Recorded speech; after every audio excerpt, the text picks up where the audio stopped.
आज मी तुमच्या बरोबर एक अतिशय साधी, सिंपल आणि झटपट तयार होणारे तांदळाचे घावणे कसे बनवायचे. अगदी परफेक्ट पाण्याच्या प्रमाणात, पीठ जास्त पातळ न करता किंवा जास्त घट्ट न ठेवता अतिशय योग्य पाण्याचं प्रमाणात हे घावणे कसे तयार केलेले आहेत.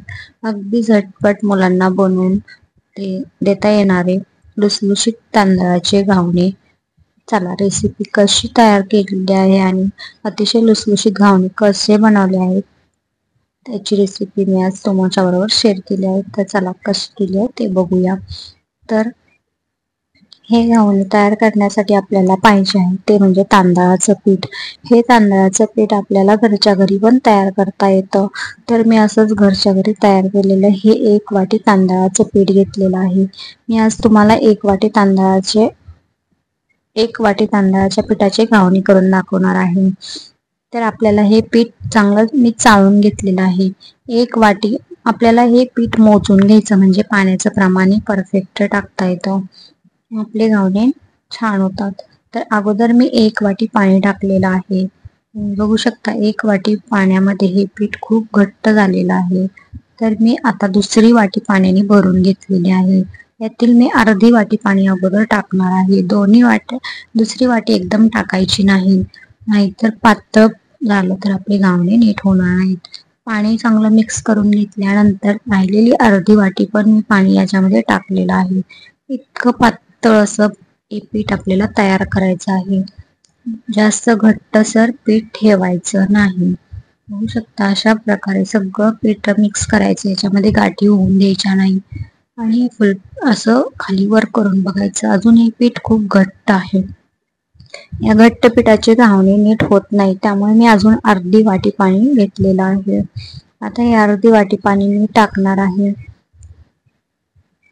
बघू शकता इतकं पातळ असं पीठ हे तयार मी केलेलं आहे. म्हणजे 1 वाटी पिठासाठी 2.5 वाट्या पाणी मी टाकले आहे. अतिशय परफेक्ट असं हे पीठ आपलं तयार झालेलं आहे.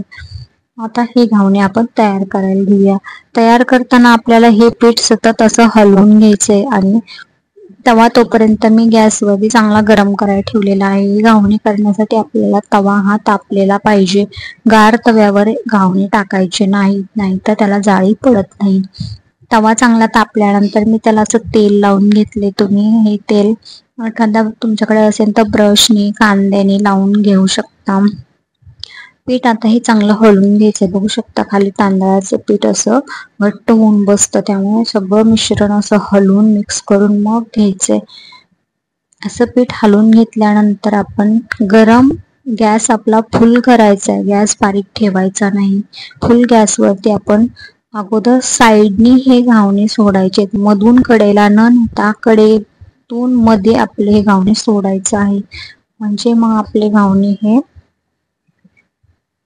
आपल्याला योग्य आकार देता येतो. मध्येच तुम्ही टाकलं तर गरम असतं, त्यामुळे लगेच ते घट्ट होऊन मग पसरत नाही. त्यामुळे साईडनी आत पसरत येऊन हे आपलं घावणं तयार होतं. आणि टाकल्यानंतर आपल्याला 2 मिनिटाच्या झाकण ठेवायचे. त्याच्यामुळे आपलं लगेच शेकायला सुरुवात होते. बघू शकता साईडच्या कडा ह्या आपोआप वरती आलेल्या आहेत. अशा प्रकारे 2 मिनिटं झाकण ठेवल्यानंतर तुमचं घावणं लगेच शेकून होतं. अशा साईडच्या कडा सुट्ट्या झाल्या की तुम्ही हे असं उलटून टाकायचे. तुम्हाला जर एकाच साईडनी मऊ लुसलुशीत हवं असेल तर तुम्ही एकाच साईडनी परफेक्ट करून घ्या. मला हे दोन्ही साईडने असे भाजलेले आवडतात, त्यामुळे मी दोन्ही साईडने भाजून घेणार आहे. शक्यतो घावणे एकाच साईडने भाजून तयार केले जातात, परंतु मुलांना जर तुमच्या थोडंसं कुरकुरीत हवं असेल तसं दोन्ही साईडने भाजून घ्यायचे. अशा प्रकारे मी दुसरं घावण पण तुम्हाला करून दाखवते. एक झाल्यानंतर पुन्हा याला थोडंसं तेल लावून घ्यायचंय. गॅस आपला यावेळी सुद्धा फुलच ठेवायचा आहे. पीठ पुन्हा सगळं मिक्स हलवून घ्यायचं आणि हे असं साईडने सोडत जाईल की ती परफेक्ट आपली जाळी तयार होती. सोडा हे काही न वापरता फक्त तांदळाचं पीठ, मीठ आणि पाणी एवढंच साहित्य वापरून मी हे घावणे तयार केलेले आहेत.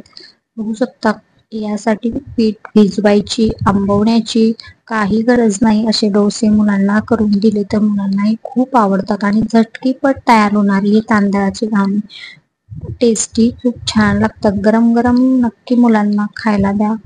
त्यांना नक्की आवडतात.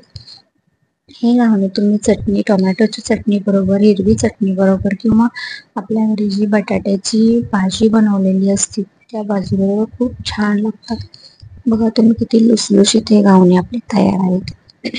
अतिशय परफेक्ट जाळी पडलेली लुसलुशीत घावणे नक्की मुलांना आवडतात. नक्की तयार करून बघा. परफेक्ट पाण्याचं प्रमाण मी अशामध्ये सांगितले. 1 वाटीसाठी 2.5 वाट्या पाणी मी वापरलेलं आहे.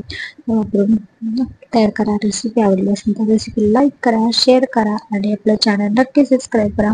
अशा छान छान रेसिपी मी तुमच्या बरोबर शेअर करत राहते. थँक्यू.